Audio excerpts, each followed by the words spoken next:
Welcome back to the WRN podcast, and I have another fabulous guest today. Do you want to introduce yourself? Hey up, I'm Louise Distras from Wakefield.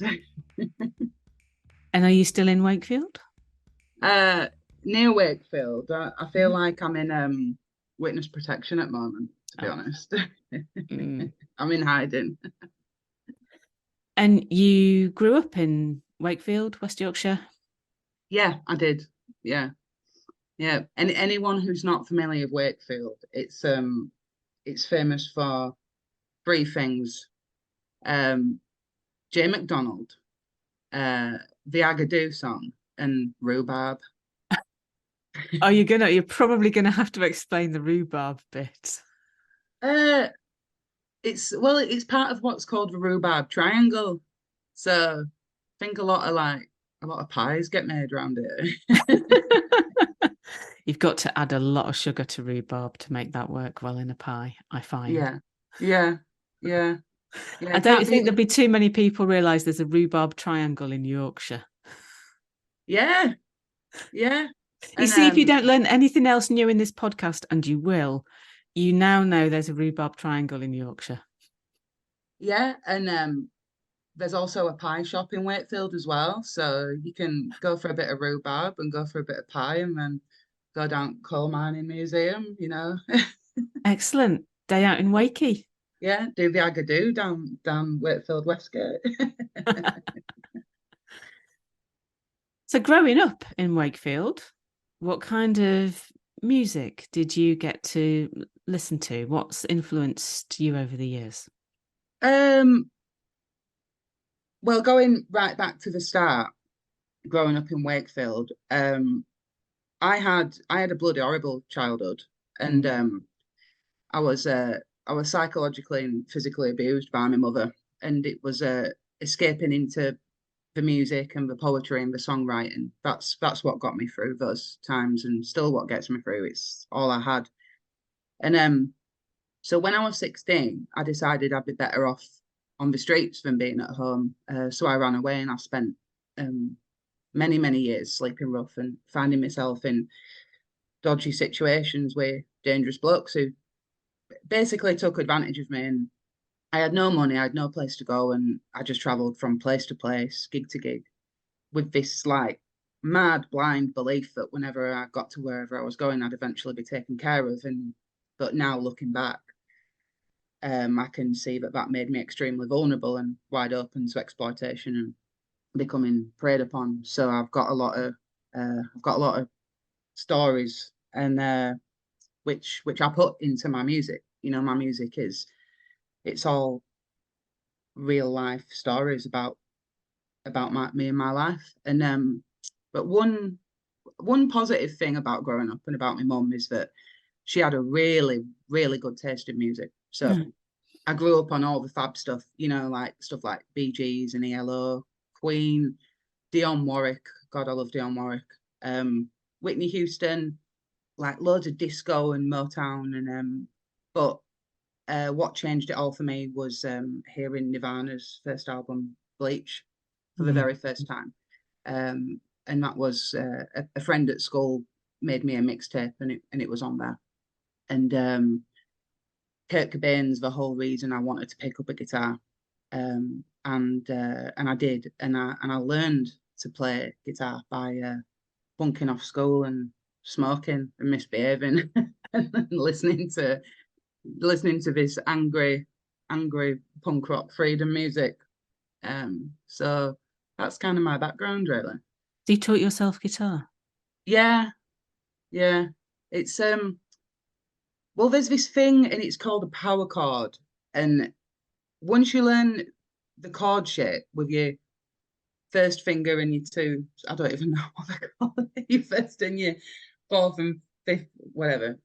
It's just this shape, and once you master how to play that power chord, you can play like a really rudimentary, basic version of pretty much any song that there is going.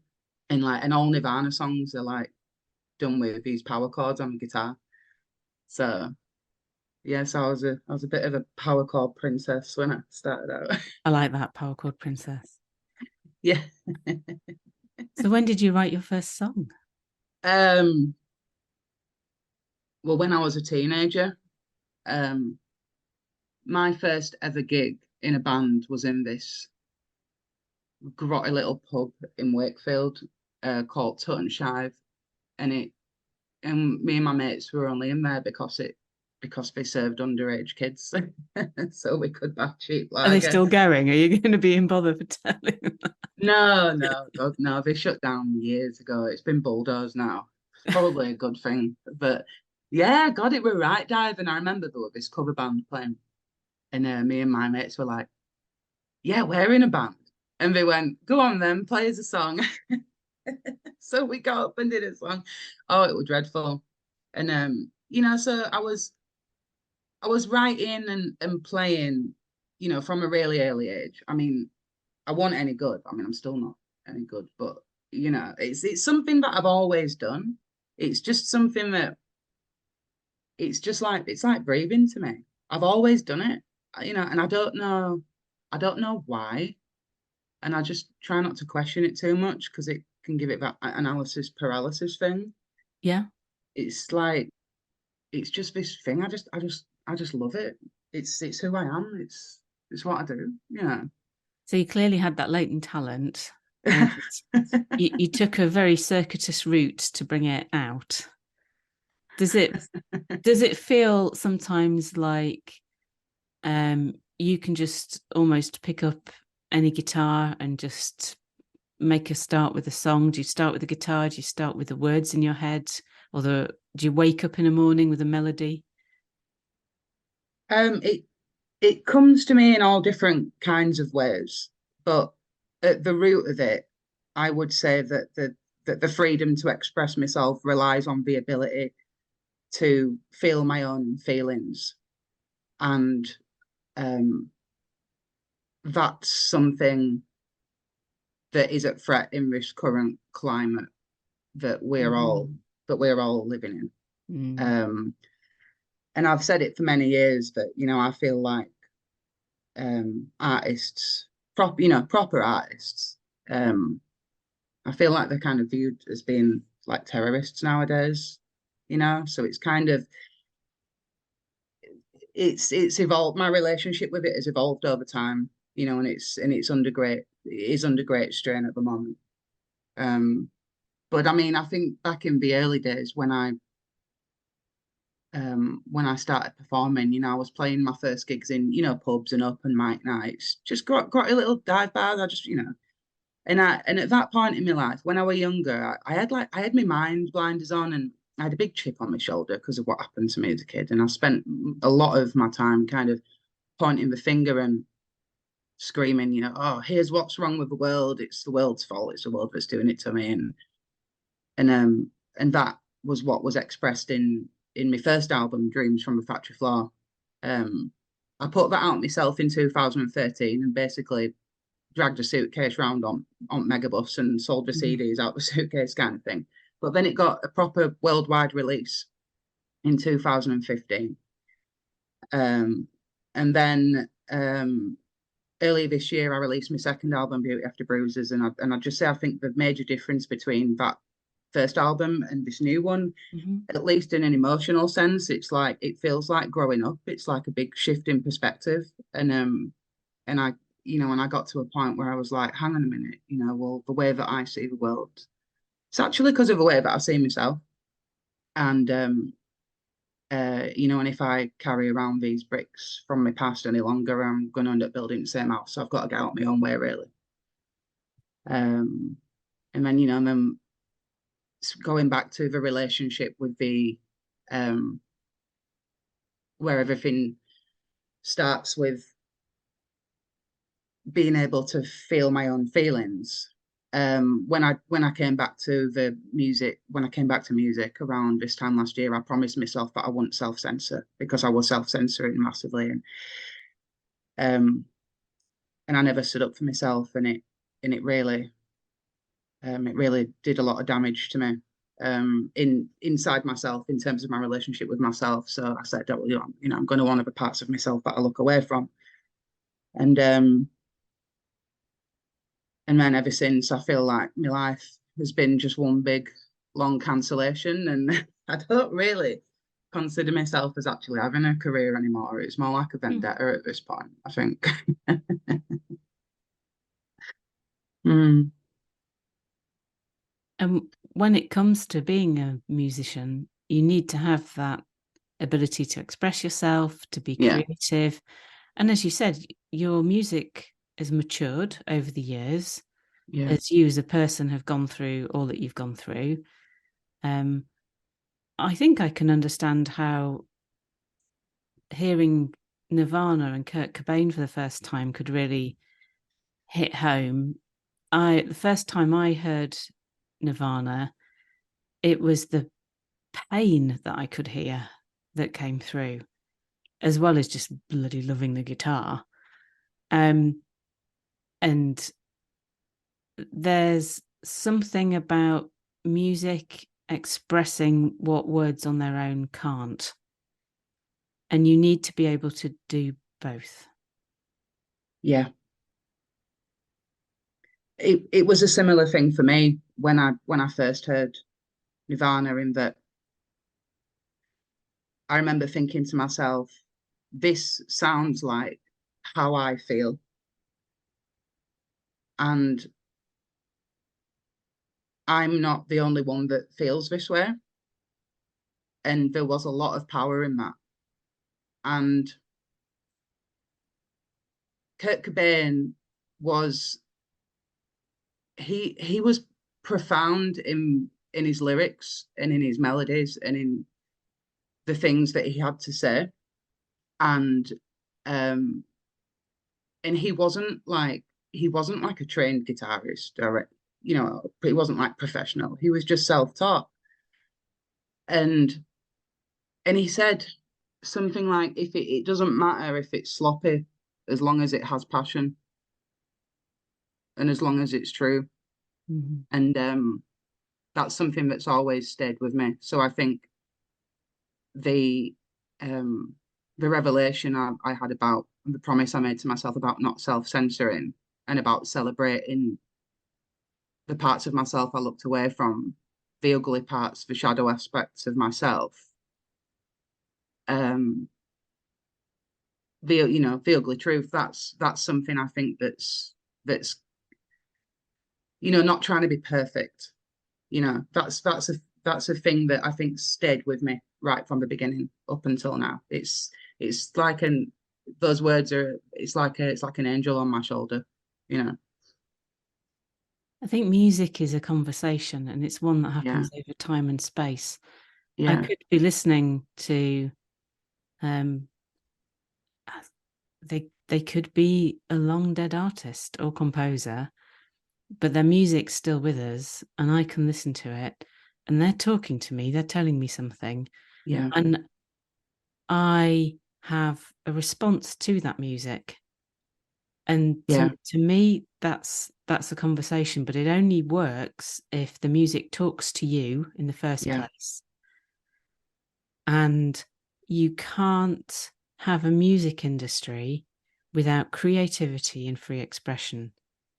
And nobody will listen to anything created over the decades. It will soon disappear if it's just generic, formulaic, um, in industry friendly created music rather than truly coming from the heart and soul and brains of and the creativity of the musicians. yeah, yeah. The soul is the for me is the most important aspect of that. And when I chat with people about music, I often ask them the question, which is, when was the last time you heard a song that made you stop dead in your tracks? And people just can't answer that question anymore. They always seem to go back to something from their childhood, something that means something to them. that's Yeah. something that soundtracked their life in a really profound way. Like, in like what Nirvana did for me when I was growing up. Yeah. It never seems to be anything that's current that's being heard on TikTok, for example.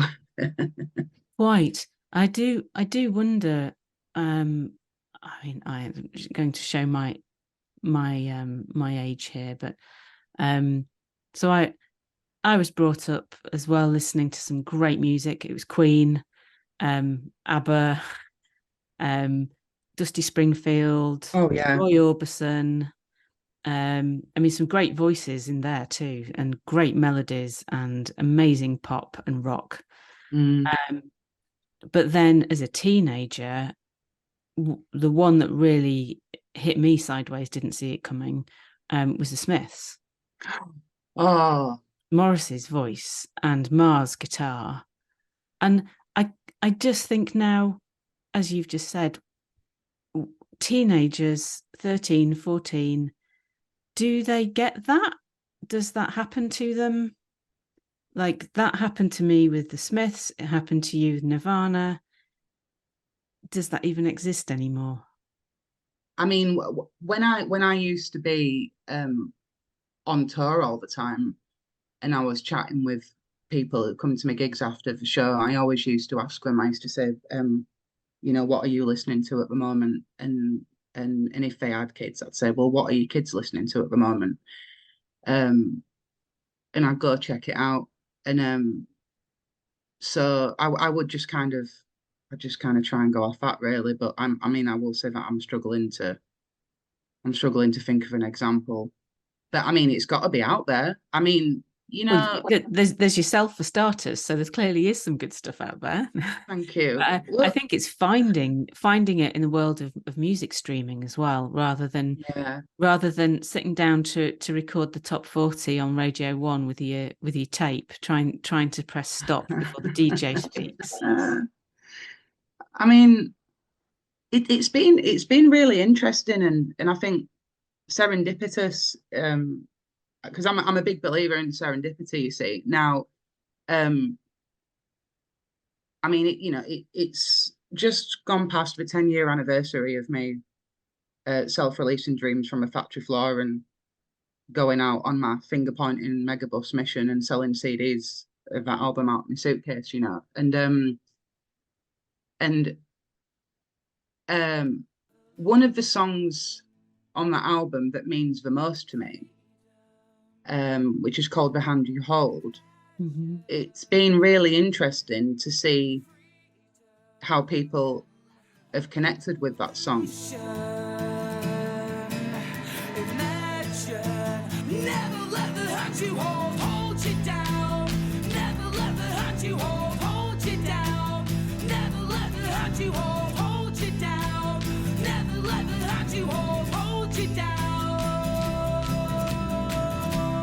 The song was written, I was expressing exactly what I'm expressing now, but I think maybe the compass was pointed just ever so slightly the wrong direction.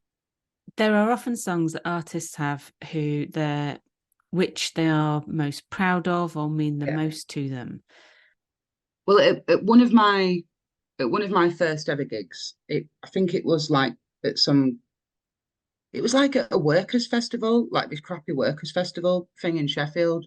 And I met Anne Scargill, and she taught me a lot about um, how the miners' strike changed things for women in the 80s. I mean, it's before my time, but she told me about how women found their voices and gained experience, organising pickets and rallies and soup kitchens, and I see the same thing happening now in what we're all doing.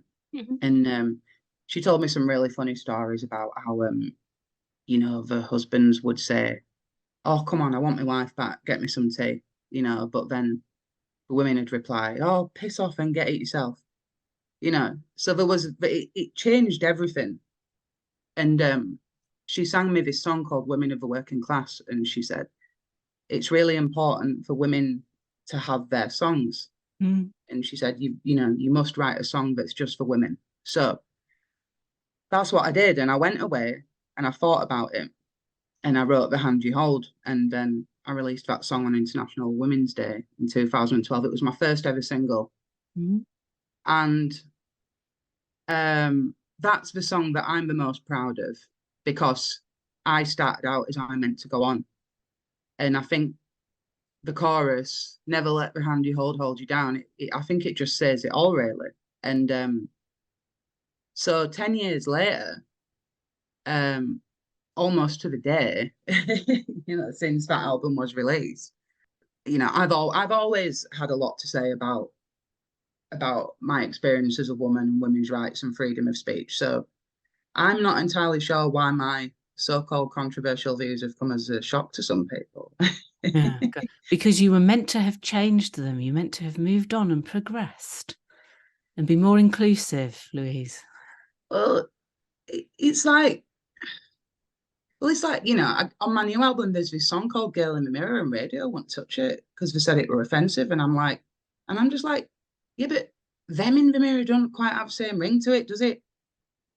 And but I'll tell you what I find really shocking is that like people think that I give a shit about what they think of me.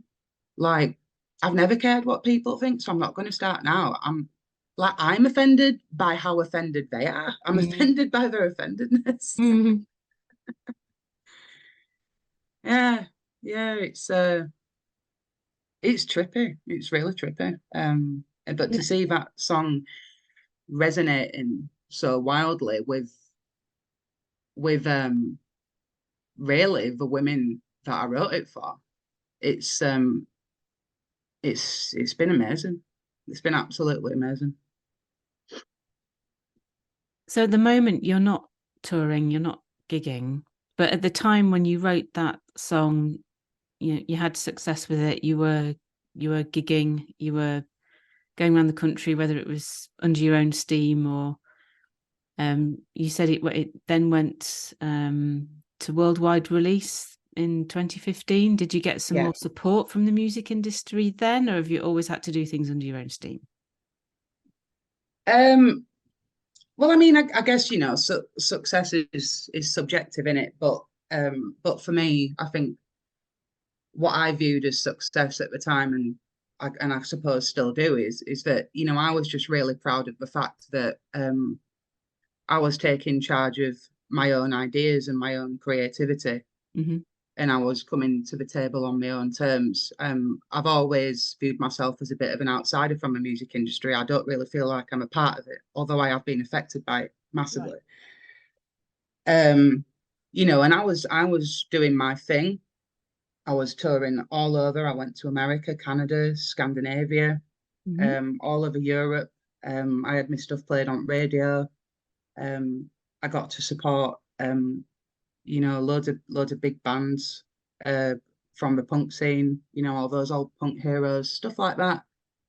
Um, but I have to be honest and say that the whole time I always, like I said, I always just felt like an outsider and like I wasn't really in the, I hadn't found my tribe yet, Okay. Uh-huh.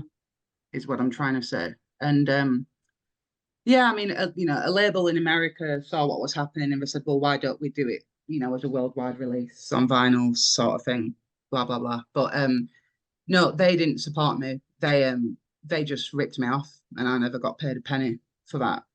Right. So and yeah, yeah, it's just been swings and roundabouts. It's like I've done, I think I've done some cool stuff and I'm really proud of it because I would have, considering, the fact that, my background and where I come from, and I've been told that I'm a piece of shit all my life and that I've done everything I wanted to do and all the things that I was told that I would never do, and I've done it on my own terms. It's something to be really proud of, I think. But there has been, um, I've got my fair share of horror stories, from Mm. along the way. It's certainly not been easy, but then I kind of have to tell myself, well, um, that there's a lot worse things and a lot harder things in life than being an artist and being a musician. I mean, you know, it's not like I'm a brain surgeon and one wrong move could end someone's life. You know what I'm saying? It's yeah, I don't know. I don't know. I'm overwhelming myself again, I think. Are you still writing songs? um, I've got a whole new album written, and I've got the demos recorded in my phone. I've got a title and everything, and I'm really really excited about these songs. I wrote them when I was going through the cancellations, so Mm-hmm. um, I would like to record them at some point and see about getting that new album out. That would be fabulous. I'm sure you'd have lots of interest and support. What did get you cancelled? um, I don't even know where to start. It's like it's like if I had a quid for every time someone slagged me off on internet, like I wouldn't even be here talking to you. I You'd I be off on your wouldn't. island, I would. I your would own little literally. turf island. Yeah, I would. And what I'd do is I'd go down the adoption shelter and I'd just adopt like 100 dogs and horses and cats, right? And Oh, yeah, I'd that one. Yeah. yeah, and I'd take my Noah's Ark and I'd just piss off to my desert island and drink pina coladas all day and stroke my dogs. Like that's the idea of like that's success to me, you know, to get to that point where I can go, oh, they've all finally pissed off and left me alone. um, but I think like uh the thing that really I think was a huge catalyst for me, and this is a really it's really important for me to express this, is like so like years back, you know, I played the women's stage at Manchester Pride Festival Mm-hmm. years and years ago, and had always been very supportive, you know, and of I don't like saying the word community, but you know what I'm trying to say. Yeah. But then like this thing happened in November 21, and my ex guitarist, man in a dress boyfriend, uh basically they made up a load of crap about me and they posted it all on social media, and they were bragging, oh, we're going to report it to police, we're going to report it to police, and they did. They reported me to the police um for transphobic hate crime, bearing in mind like I'd never met my ex-guitarist's man in a dress boyfriend or spoken to him in my entire life. And anyway, the police investigated it for a few months, but they couldn't find any proof of anything. So the whole thing got dropped. And then in the end, the police actually they told them to leave me alone. Mm-hmm. Um, and then later on, I found out that this man in a dress had like been in prison for attempted murder. And he's in the Daily Mail. There's a story about him in the Daily Mail where he's been banned from playing women's football, and there's a load of other uh, awful stuff as well. But that's when it's when the penny first dropped for me, and I realised, hang on a minute, I think the LGB has been hijacked by the T here, and that's where I changed my mind. And again, going back to the promise I made to myself to not self-censor, Mm-hmm. because when this happened, when I got reported to the police and all this stuff went up on social media, um, I never stood up for myself. I never said anything about it. I never defended myself. Um, because I was just so spun out by it and by what was happening. I just couldn't make any sense of it at the time. And I was scared, you know, I was really scared because it's like, you know, being labeled a transphobe just because someone says you are, and it's like it's scary, you know. Yeah. Yeah. And so anyway, I digress. But when I came back to music industry around this time last year, I was like, okay, I'm not going to self-censor. So I started sharing my views about, but more directly than before, like about free speech and about cancel culture. I just said, look, cancel culture, it's it feels like it's mind games for the middle classes. The social media feels like it's the toilet of the internet. And then I said something like, I think cancel culture is a bigger problem than global warming, because if I can't be myself, what's the fucking point? You know, and then if anybody gave me any shit, you know, I was like, right, I'm going to stand up for myself this time. Mm-hmm. And then over time, I realized it's now become impossible for me to speak about my life or my music without first talking about being a woman. Everything starts with me being a woman, and my music's about my human condition, and that's my adult human female condition. It's just a no-brainer for me. And when I started speaking directly about this, I was just immediately met with this avalanche of abuse and threats to my safety, and people saying all kinds of horrible stuff, calling me all kinds of names. And then so I asked my booking agency, I went, look, you know, I've got to play some gigs to promote my new album. You know, can you have a word with the venues and put some safety measures in place to keep me safe? You know, the police are involved. I've got to go to court, get restraining orders, injunctions, things like that. And they responded by sending me this horrible email with a bunch of links to educate me on why cancel culture is really positive, that there's no such thing as cancel culture. It's called being accountable for your actions. And then they said to me, the exact words were, if you continue to publicly deny that trans women are women, your position will have detrimental effects on your musical career. So this is why I say I don't really feel like I have a career anymore. It's a vendetta.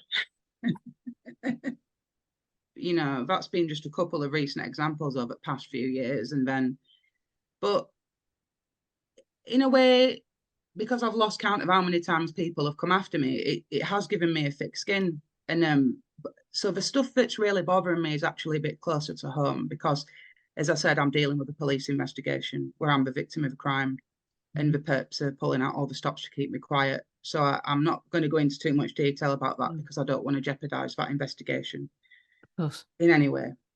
But what I can say is that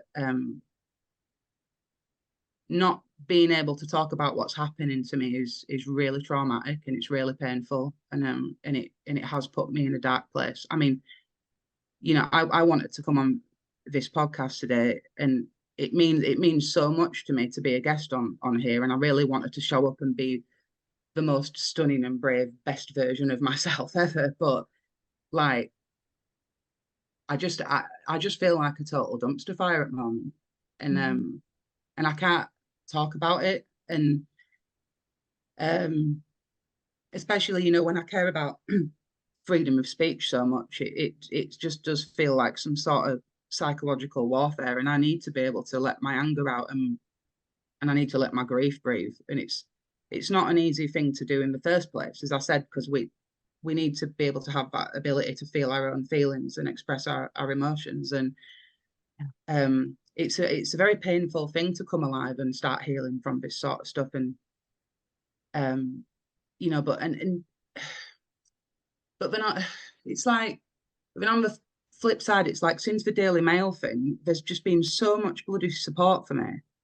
And I know, for the first time in my life, I know I'm not alone in what I'm experiencing, and that my story is just one of many. So in a strange way, and in a tragic way, it does give me a great sense of comfort. But you know, this is the world we live in now. Cancel culture, it's real, and we should be able to speak about our own lives and our own work without the fear of being threatened and the loss of livelihood. And we need to be able to fight for the freedom to speak about these things, and to be able to defend ourselves from these attacks and this slander and defamation. And I think in my case, you know, especially if we're the victim of a crime as well. So there's a lot to unpack, really.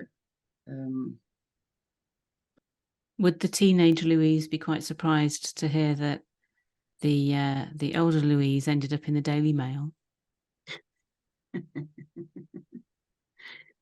It's Um, amazing what criticism you get just for being in that paper, as if you were ever going to be spoken about or had your story printed in the Guardian. it, I think that teenage me would go, fuck's sake, I ran away from home and I thought I'd left all this shit behind.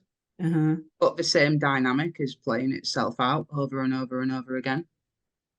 Um, and and it's really interesting that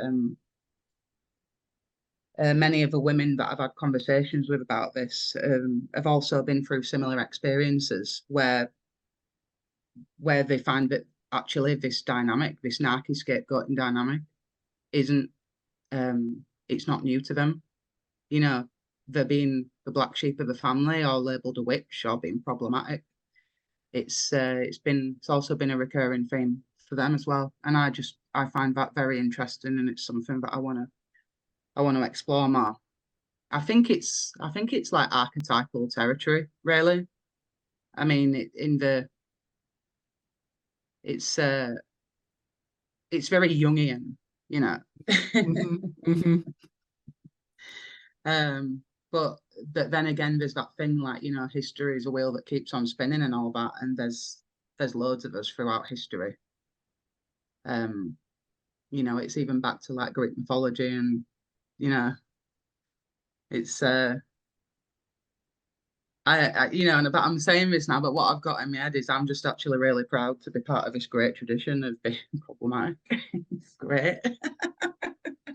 So you should So be. yeah. Yeah. I think looking there's this really cheesy saying, but I think like looking back as a teenager, I think I'd be like me looking back as on myself as a teenager, like the flip side of it, I'd be like, I really feel like I'm actually now being the person that I needed when I was growing up, Uh-huh.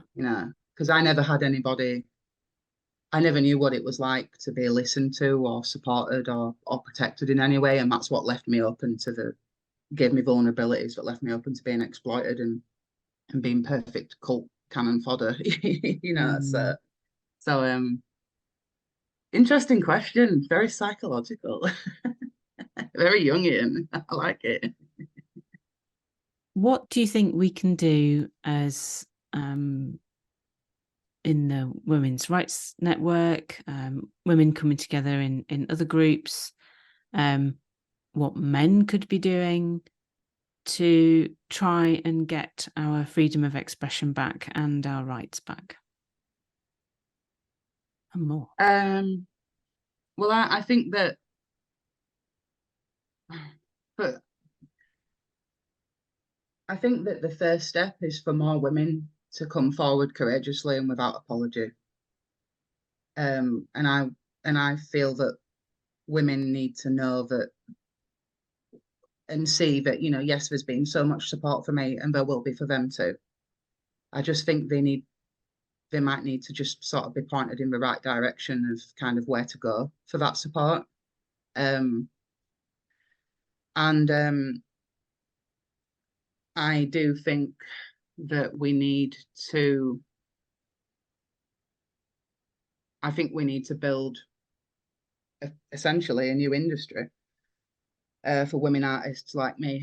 Mm-hmm. Um, we need a proper counterculture where women actually do have a proper say. But that does start with more of us coming forward and not apologising. Don't ever back down to the mob. Um, I think if I was to try and point anyone in the right direction, I think that I would first recommend for them to sign up with Women's Rights Network. That was one of the first resources that I reached out to when I was questioning what was happening, and I was really scared at the time. I never thought that a year later I'd be here chatting to you on this podcast. It's mad.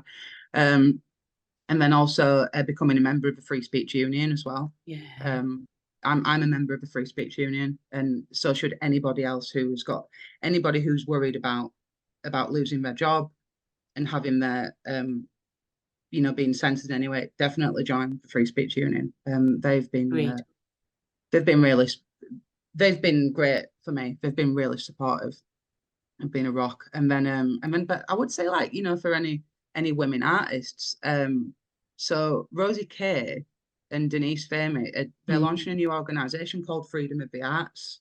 I think that's coming in the autumn. So I would say definitely check that out, because there's going to be um a lot of resources and more support available to us there. But and also, I always say to women, I say, look, my DMs, I know it's cheesy, but my DMs are open. But they are, anybody can message me anytime. I think it's really important to for me to try and support as many women as possible in the same way that I've been supported as well, by yourselves. And um Birdie Rose has been a really big support for me. She was one of the first people that reached out to me. And she supported me through my whole, we called it my turf out, my coming out.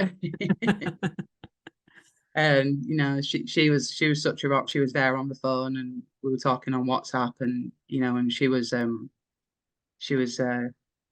pumping me up, giving me a lot of energy. It makes a big difference, like, to be able to, sorry, I'll just rewind a little bit, but it's like, because Birdie comes from a similar background to me. So, like, we were talking to each other, and so many times we were like, oh my God, like, and pennies just dropping, and we're going, oh, we've got like these stories that are like, so it's like we've had like parallel lives, running alongside each other, and it's all the same stuff. And hearing someone go, oh my God, that happened to me as well. When I thought that I was on my own, and it was just me that was going, I was defective and there was something wrong with me. Mm. I was like, whoa, this is not just me. No, it's definitely not just Yeah. you. Birdie did some excellent artwork. Really Oh talented. yeah. Really. Yeah. Yeah. We're actually working on a little project together. Um, so I'm hoping to get that up and running before the end of the month. Oh, exciting. So Okay. yeah, yeah. Because you know what? Because turf is the new punk, that's why. Love it. We're all punks. And I do think this is how it's going to have to go. I think you're right. It's counterculture. It's probably having to start over in lots of cases. I think the old institutions, the old ways of working, I think we've lost a lot of them. Mm, And we are just going to have to start over, which is bloody frustrating because, women were doing that since forever, but, modern history, 50s, 60s, 70s, the second wave of feminism that so many women were involved in, yeah, US, UK, Western Europe, so on, and starting the rape crisis centres from yeah, scratch. There was no government funding. There yeah, was, women did that on their own. yeah, Um, their own arts organisations, their own sports organisations, all of that, and of course, it's been taken over.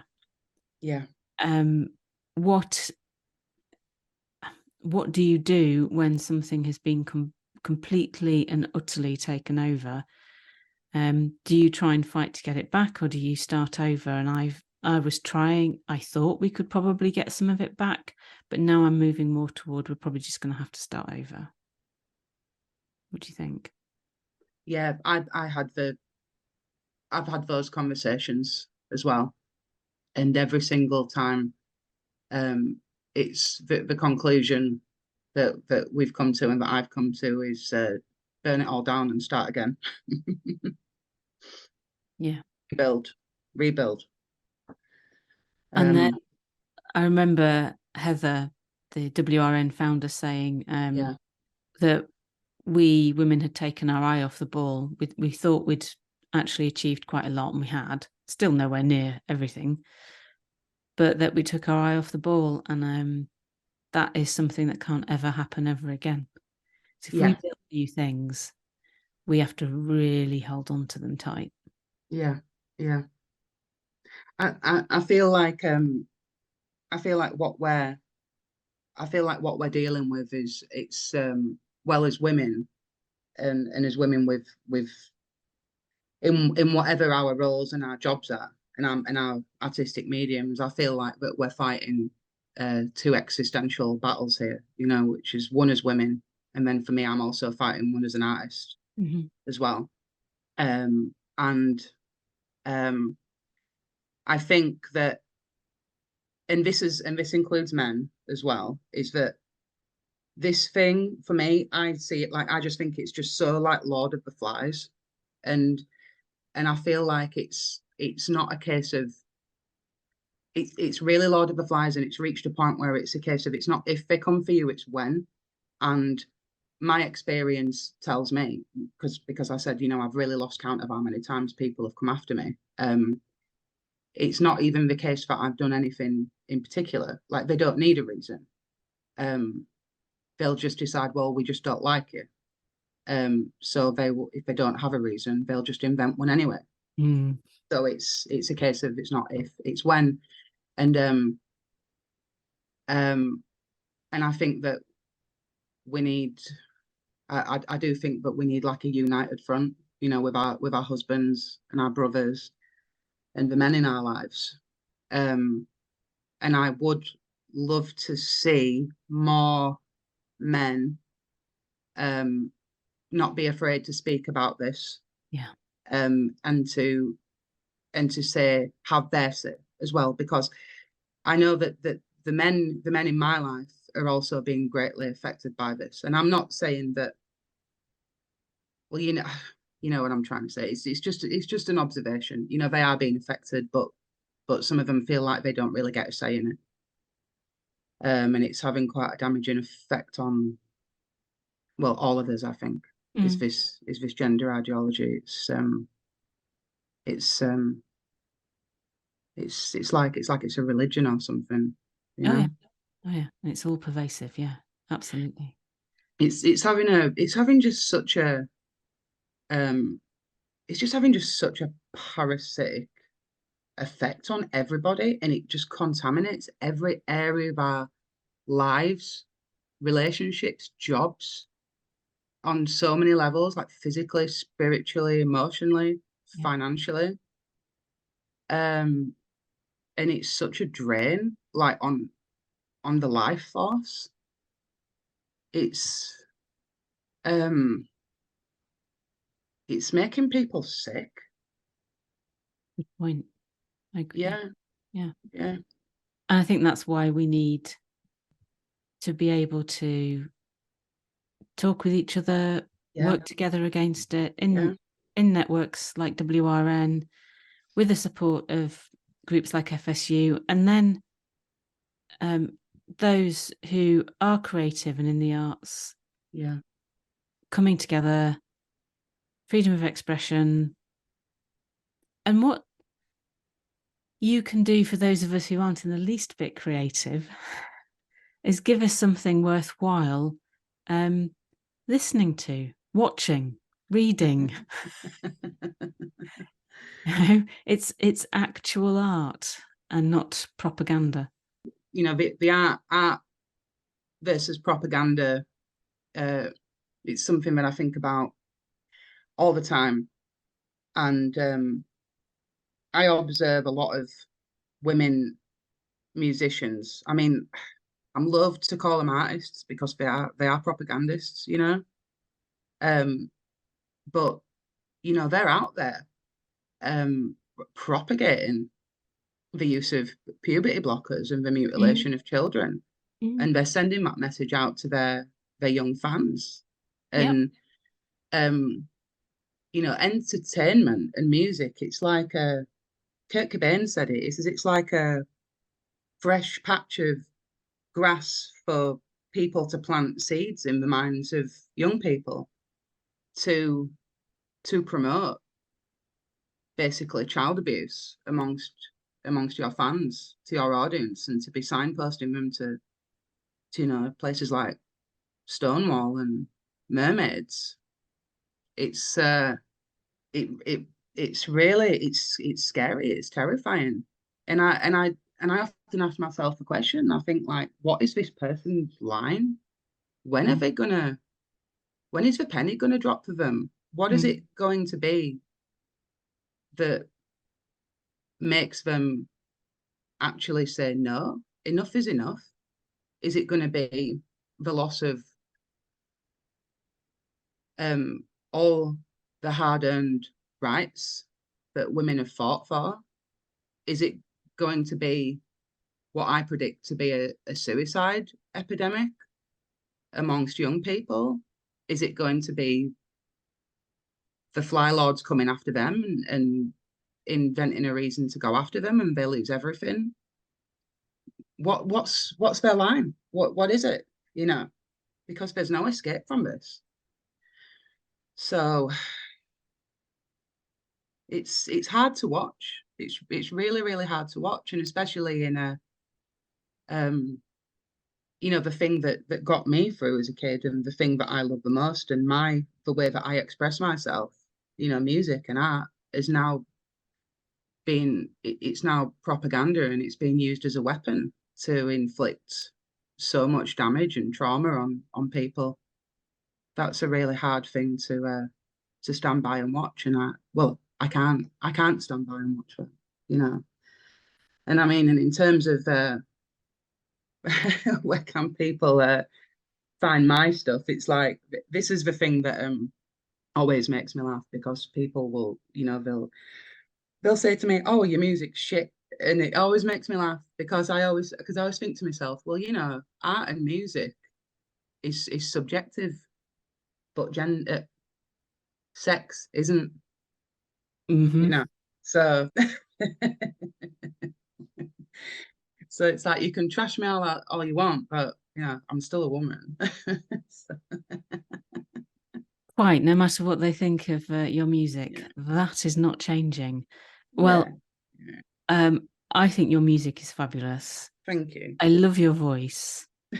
I really like the guttural, the fast guitar chord stuff. It's Yeah. great to drive to as well. Not speed. It's great to drive to. Love it. That's cool. The energy is just fantastic. Thank you. Yeah, Thank I you. really look forward to hearing that next album. Sounds like it's going to be great.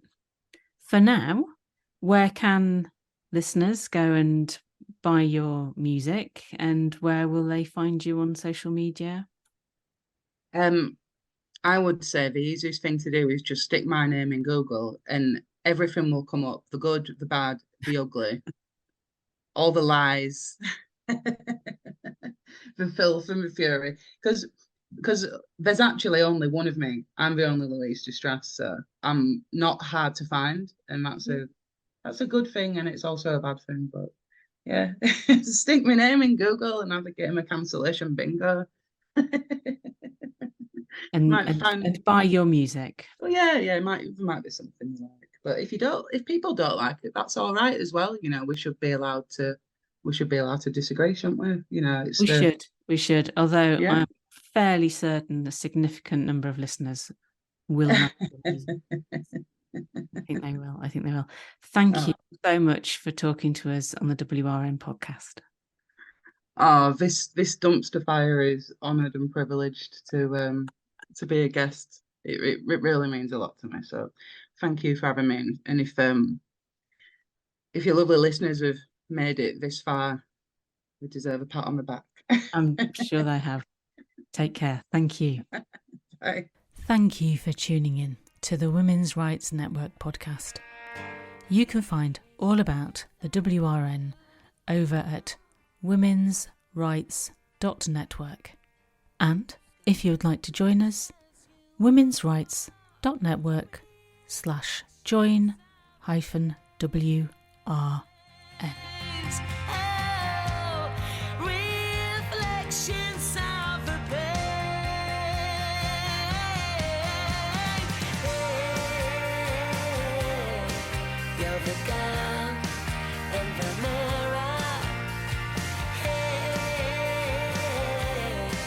You're the girl